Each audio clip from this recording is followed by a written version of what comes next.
Right, welcome to another video and a fresh cup of tea made for me by the pink fluffy monk herself. So if you hear any noises, the pink fluffy monk is currently bathing, so right next door. So you might hear a few noises. Now, purpose of this video, I'm doing it again.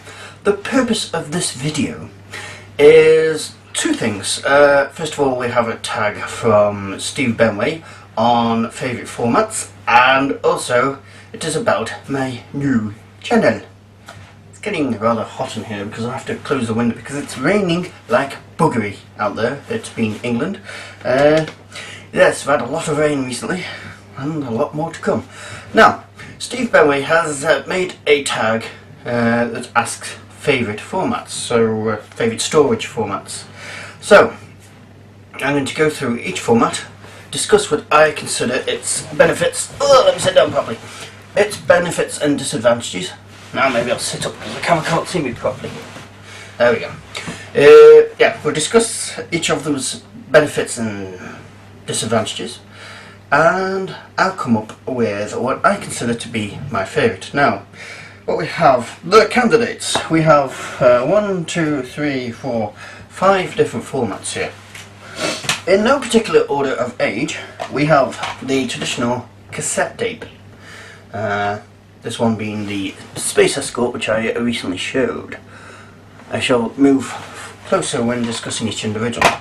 We also have the 3.5-inch floppy, as used by the Amiga and other formats. Yes. We have one that wasn't showed by Mr. Benway, you heathen. The 3-inch floppy, as used by Amstrads. Now, we have, I'm going to optical media. They're like CDs, DVDs.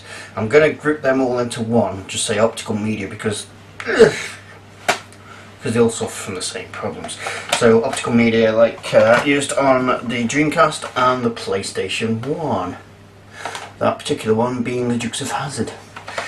And we also have, oh, excuse me, cartridge, of which there are millions of different designs. That's the Astronic, Sega, oh, excuse me, Sega, the VIC-20, a huge one. Master System, Intellivision, Atari 2600, and the SNES. There are many more, but I don't have them, or I haven't bought them out. But there are lots, and I've just remembered another one, which I'll just quickly grab out of here, which Mr. Benway didn't have, so he couldn't discuss. The 5.5-inch floppy disk. So, let's quickly go through them and what I think are their benefits and disadvantages. No particular order again. Let's start with the old traditional. I'm going to move forward here so you can see them closer. There we go, that's better. Right. Cassette tape. This is magnetic media tape, as you probably know. Although one certain member of my family, a young gentleman, was at the age of about 12, had never seen one of these. So, some people watching this may have not seen one. Cassette tape. Digital tape goes from there to there, sorry, there to there. Advantages. Well, they were cheap to make, very cheap to make. If looked after, as Mr. Benway says, if looked after and your drive is looked after, they last quite a while. Disadvantages. Yes, there are disadvantages. They can degrade if not looked after. They can grow tight on the spoils, so the tape stretches, which destroys the information, and over time they are subject, obviously, to wear. And if they're put next to any strong magnetic sources, it can write the information off them. This one is this is 1985, so this is 85, 95, 105, 27 years old, works fine. Splendid in fact, because it's been looked after. It's actually a new one, although it is original, it was never used before I got my hands on it. And this one is a couple of years old, because that's our own brew. That works fine.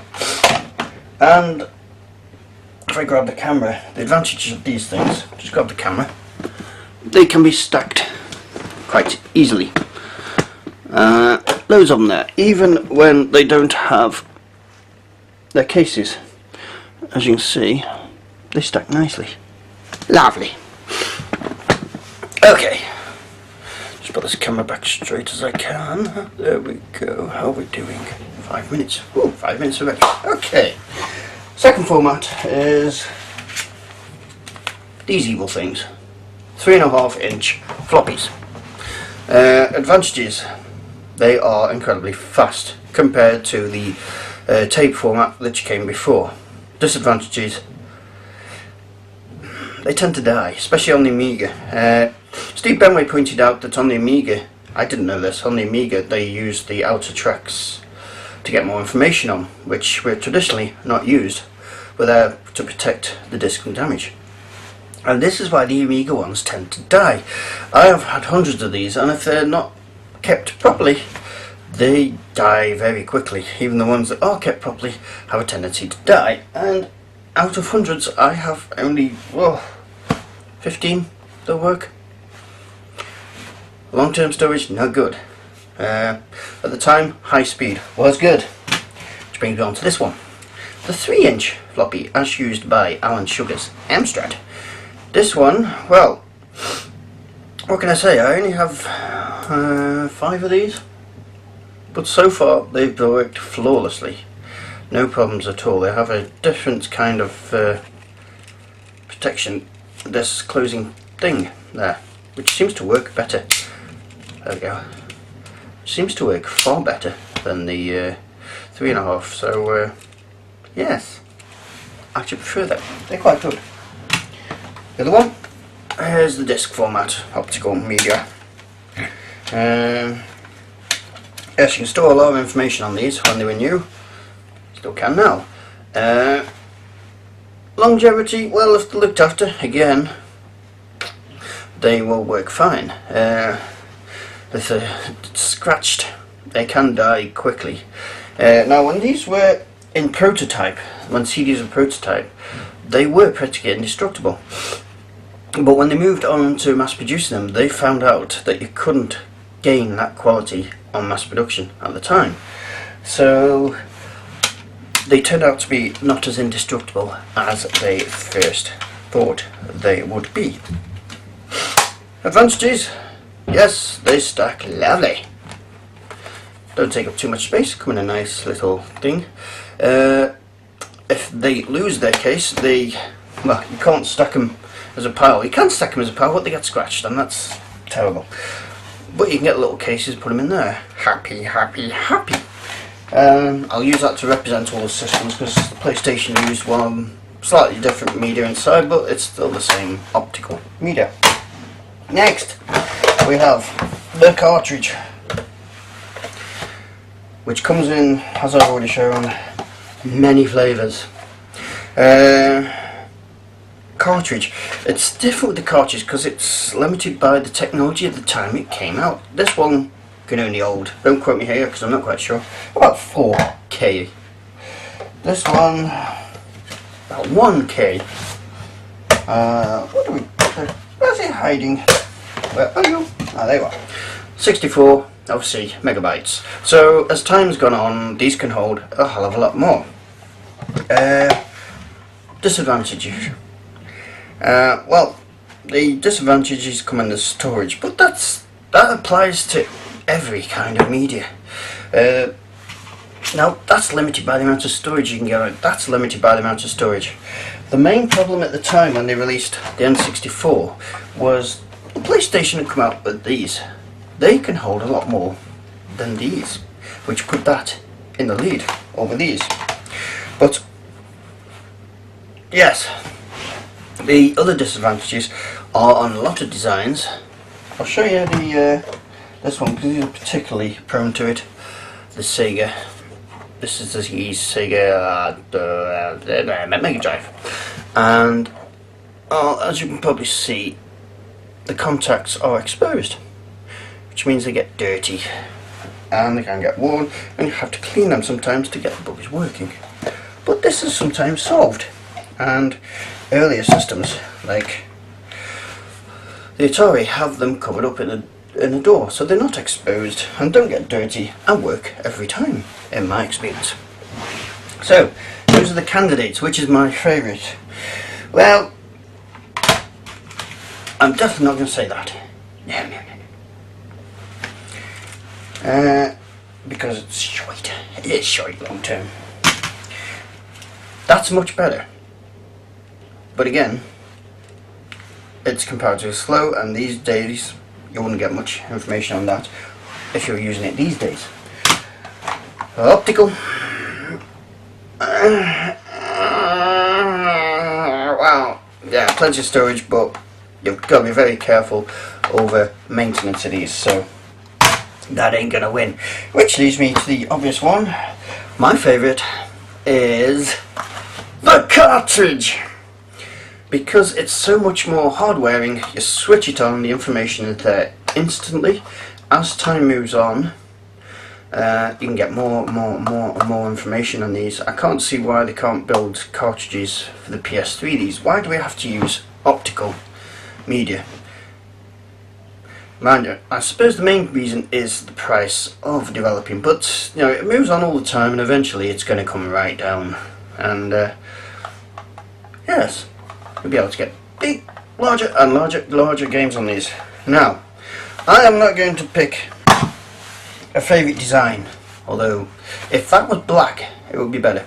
Steve Benway went on about the individual differences in the individual cartridge designs, but to me that's that. I've never really thought about that. It doesn't bother me because I just stick them in, grab them with my fingers, out they come. But if that was black, that would be quite good. I do take his point about there being about labels on the top. Nintendo don't have them. That one does because we've written it on. The television does it. That has them on, and so does the Atari.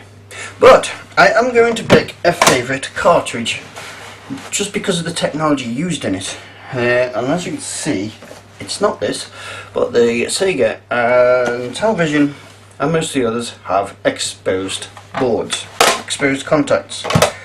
But the Atari hasn't covered up. So, of the cartridges, I am going to go with the Atari 2600 as my favourite. Not because of the design, although it is a very nice design, but because of the technology in the bottom. Covers them up, perfect solution, not exposed, no problem with dirt. So there we go. My favourite storage format is the cartridge because it's much harder wearing, instant information, and as technology moves on, you can get more and more information on one of these. So that's my favourite storage format. And that, if it was an Amiga one, this is for the PC, could just go in the bin. PC ones are much more reliable because they don't use the outer sectors. So, okay, the other part of this video, which is now 13 minutes 31 seconds long, is to introduce my new channel, which has got a couple of videos up already, and some people have already been along and had a look at it. It's called RGVX Life, and it's a bit like a Steve Benway sort of clone. Sort of. It's just general everyday recordings, so if I want something to talk about that's not gaming related, I'll use that channel. If we're going to somewhere like an air show or something, I shall be putting the videos up on there. So the link is below to that channel. Go check it out, and if you like, subscribe. If you don't, don't. But it's there, and the option's there. So that's my new channel, link below, and now you know my favourite format. So thank you very much, Steve, for the tag. Enjoyed that one. Yes, that's good. And coming up very soon is, let me give you a taste.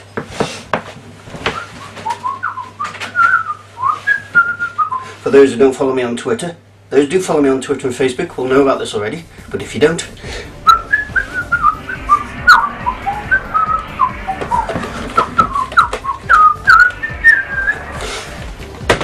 well, there you go.